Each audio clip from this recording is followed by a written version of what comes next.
Welcome aboard, space crew. Today's mission takes us deep into the mysteries of the universe. So hold on tight as we blast off into the stars. A woman in ancient Alexandria, standing alone against an angry mob because she dared to teach people about the stars. A man staring through a crude telescope, suddenly realizing everything he'd been taught about the universe is completely wrong. What kind of people risk everything to chase the truth about the cosmos? Here are 15 extraordinary people who literally changed how we see reality itself. 1. Ptolemy. Claudius Ptolemy lived around 100 to 170 AD in Alexandria. And here's the thing, he got almost everything spectacularly wrong, yet his genius was undeniable.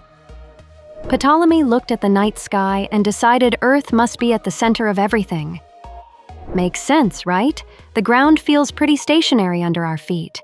So he built this elaborate system with planets moving on circles called deferents, then smaller circles called epicycles, all dancing around our planet. Imagine trying to predict where Mars will appear in 3 months using only your eyes and basic geometry. Ptolemy's model could predict planetary positions with errors under 10 degrees, which for ancient tech is honestly impressive. His book, the Almagest, became the astronomy Bible for over 1,000 years, influencing Byzantine scholars, Islamic astronomers, and medieval Europe. Sometimes being wrong in an organized way beats having no system at all. But Ptolemy wasn't working alone in that golden age of Alexandria. There was someone else, someone whose story nearly got erased from history. 2. Hypatia.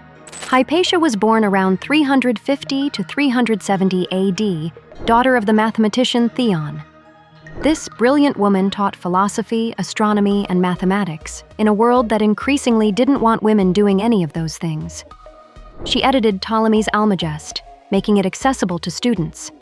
She charted celestial bodies and improved the design of instruments like the astrolabe and hydrometer. Hypatia advised government officials and ran what was essentially the last great intellectual salon of the ancient world. But religious tensions were rising. In 415 AD, a Christian mob dragged her from her chariot and murdered her in the streets. While none of her independent works survived, her students, like Synesius, preserved her teachings on conic sections and Neoplatonist astronomy. She became a symbol of reason standing against the tide of dogma. Sometimes the price of knowledge is everything. Now, fast forward over 1,000 years to 1543, to a man lying on his deathbed, finally holding the printed copy of the most dangerous book in Europe. 3. Nicolaus Copernicus. Copernicus had spent decades working on this theory, terrified to publish it, and when you see what he proposed, you'll understand why. Copernicus said, "Forget everything Ptolemy taught you. The sun is at the center. Earth is just another planet spinning around it like everything else." In the 1500s, telling everyone that the ground beneath them is hurtling through space at thousands of miles per hour sounded absolutely insane. His book, De Revolutionibus, didn't just tweak the old model, it destroyed it completely. Copernicus still used some circular orbits and epicycles. He wasn't quite there yet, but he explained retrograde motion, the backwards movement of planets, as simply a trick of relative orbits. Mercury, Venus, Earth, Mars, Jupiter, Saturn, all dancing around the sun in a cosmic ballet that suddenly made sense.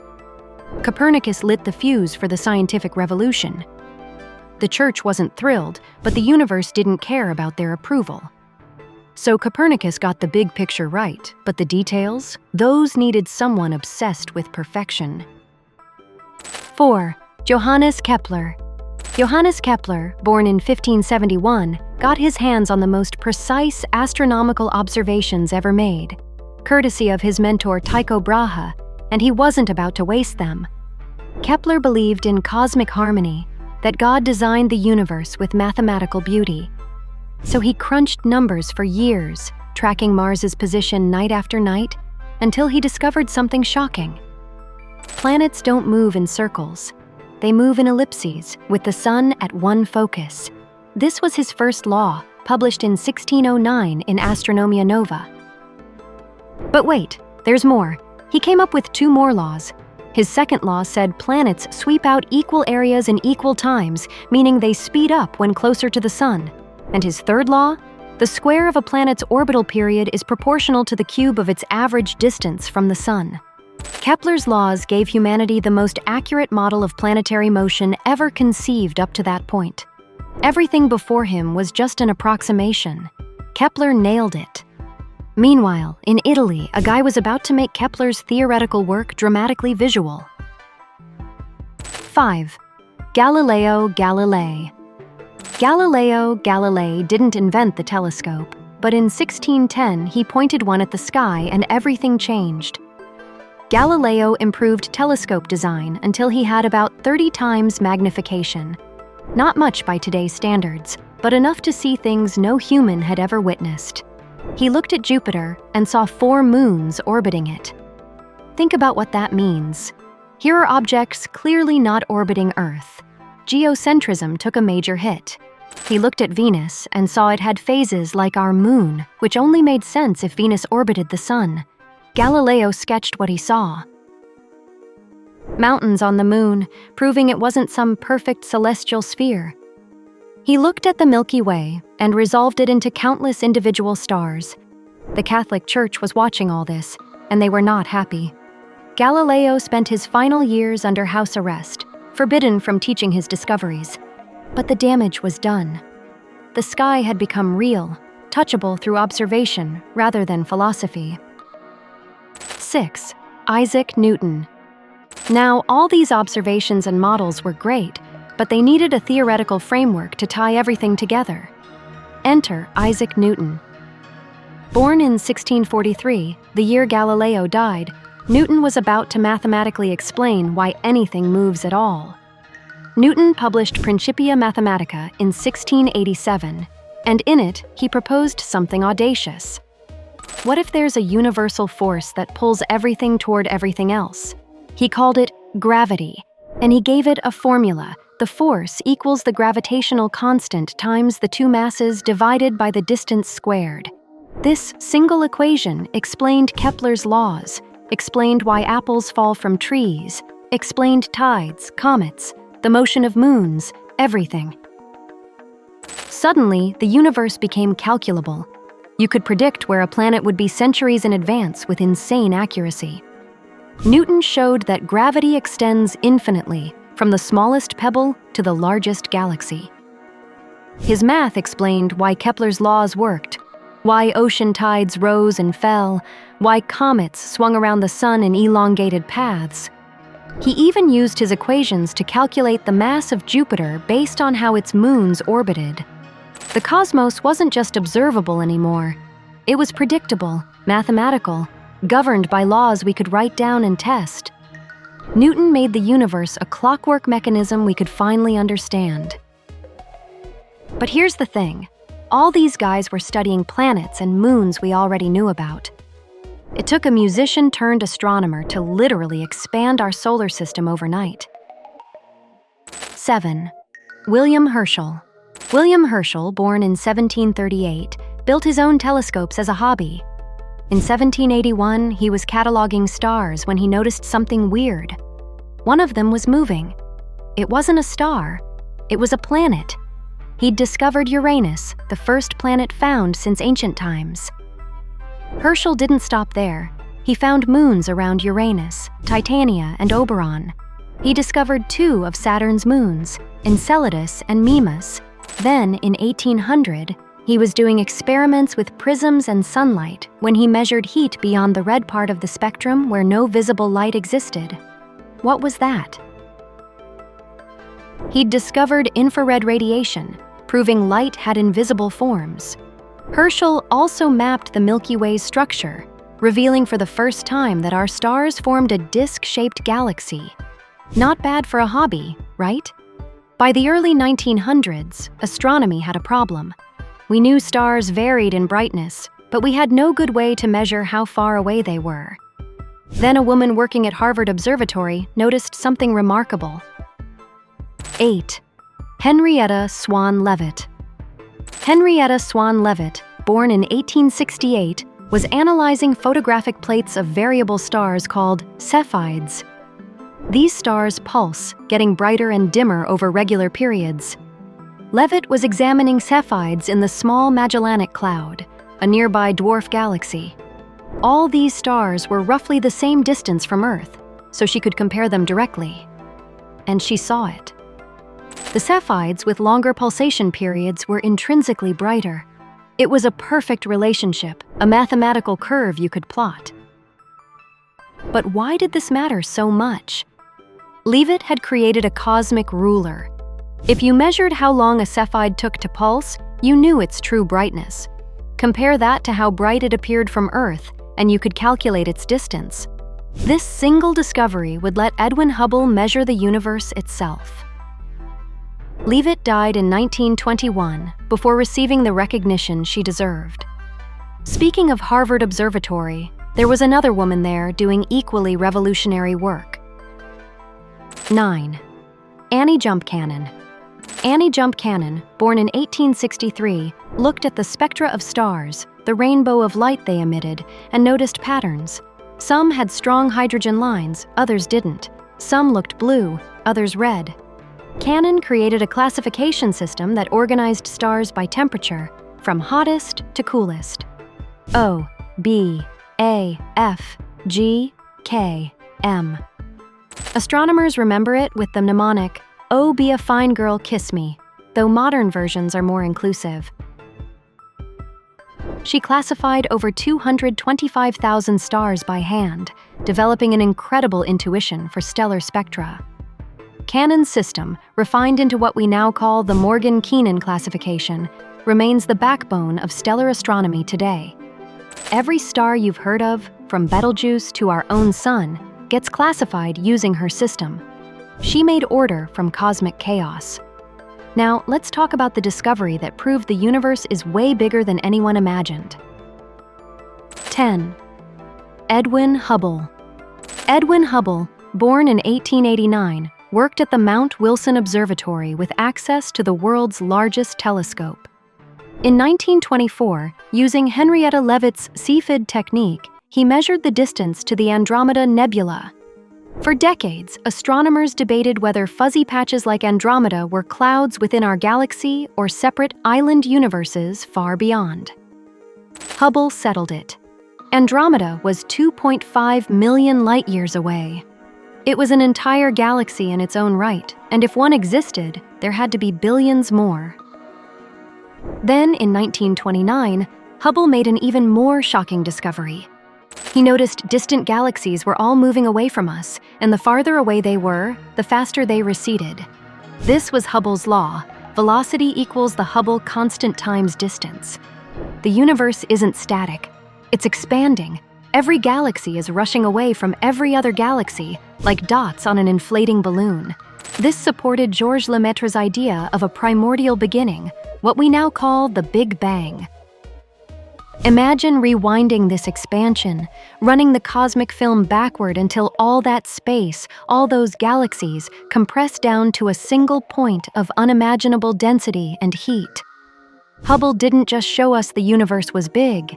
He showed us it was growing, born from something infinitesimally small billions of years ago, and it's still expanding today at an accelerating rate. But wait, there's another key player in this expansion story.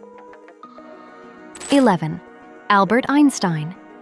Albert Einstein, born in 1879, didn't set out to be an astronomer, but his 1915 theory of general relativity revolutionized how we understand gravity. Forget Newton's force pulling objects together. Einstein said massive objects bend spacetime itself. This predicted that light traveling near massive objects would curve, and during a 1919 solar eclipse, scientists observed exactly that. Starlight bending around the sun, just as Einstein predicted. But what else could this theory explain? Basically, everything. Black holes, where space-time curves so severely even light can't escape.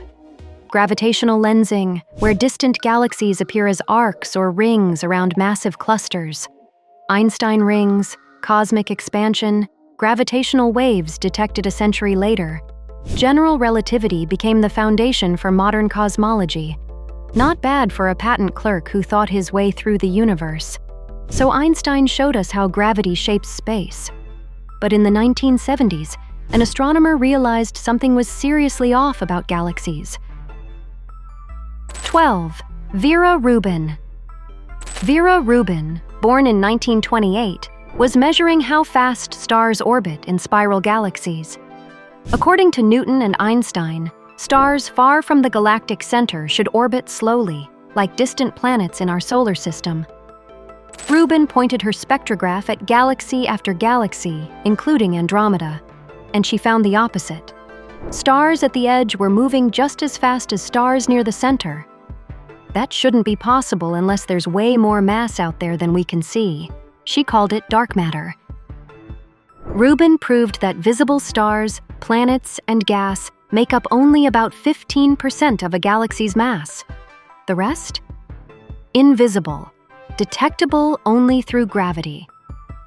This dark matter dominates cosmic structure formation. We still don't know what it is, but Rubin proved it's real. She revolutionized cosmology by finding what wasn't there. While Rubin explored dark matter, another brilliant mind was diving into the darkest objects imaginable. 13. Stephen Hawking. Stephen Hawking, born in 1942, tackled black holes using quantum mechanics and relativity. According to classical physics, nothing escapes a black hole's event horizon, not even light. But Hawking thought of applying quantum mechanics, and that changed everything. He discovered black holes aren't completely black. Near the event horizon, quantum fluctuations create particle-antiparticle pairs. Sometimes one falls in while the other escapes, creating what we call Hawking radiation. What does this mean? Black holes slowly evaporate, releasing energy as they shrink. They have temperature and entropy, connecting thermodynamics, quantum mechanics, and gravity in ways we're still working to fully understand. Hawking also proposed the no-boundary condition, suggesting the universe had no beginning in the traditional sense. His work continues to shape theoretical physics decades later. Now, not every great astronomer makes their impact through research alone. 14. Carl Sagan. Carl Sagan, born in 1934, understood something crucial. Science means nothing if people don't know about it. His 1980 TV series Cosmos was viewed by over 500 million people worldwide. Sagan explained planetary science, stellar evolution, and the vastness of space in ways that made people feel connected to the cosmos. He clarified that Mars' brightness variations came from dust storms, not seasonal vegetation. He introduced the concept of nuclear winter, showing how atmospheric soot from nuclear war would devastate Earth's climate. He championed SETI, the search for extraterrestrial intelligence, arguing we should listen for cosmic neighbors. Sagan bridged science and culture like no one before him. He made it cool to care about the universe. He inspired generations to become scientists, engineers, and educators. His legacy isn't just in research papers. It's in every person who looked up at the stars and wondered because he showed them how. And speaking of continuing Sagan's legacy, let's wrap up with someone carrying that torch today. 15. Neil deGrasse Tyson. Neil deGrasse Tyson, born in 1958, directs the Hayden Planetarium in New York. He's researched star formation and dwarf galaxies using Hubble Space Telescope data, but his biggest impact is as a science communicator. Tyson hosted the 2014 reboot of Cosmos, introducing a new generation to the wonders of the universe. He writes books, appears on podcasts, and explains astrophysics concepts on social media with humor and clarity. He served on presidential commissions shaping U.S. space policy. Tyson makes complex ideas accessible without dumbing them down. He shows people that science is for everyone, not just academics in ivory towers. Whether he's explaining black holes on late-night TV or critiquing the physics in movies, he keeps astronomy in the public conversation. And there you have it. 15 astronomers who changed everything, from ancient Alexandria to modern planetariums. So if you could talk with any of these astronomers, who would you choose and what would you ask them? Drop your answer in the comments. And if this journey through astronomical history blew your mind, hit that subscribe button. And watch our previous video on 15 space facts that prove time is broken until our next mission. Keep your eyes on the stars. Our mission is complete, and we're coming in for landing. Stay aboard and join the crew again as we continue unveiling the stars.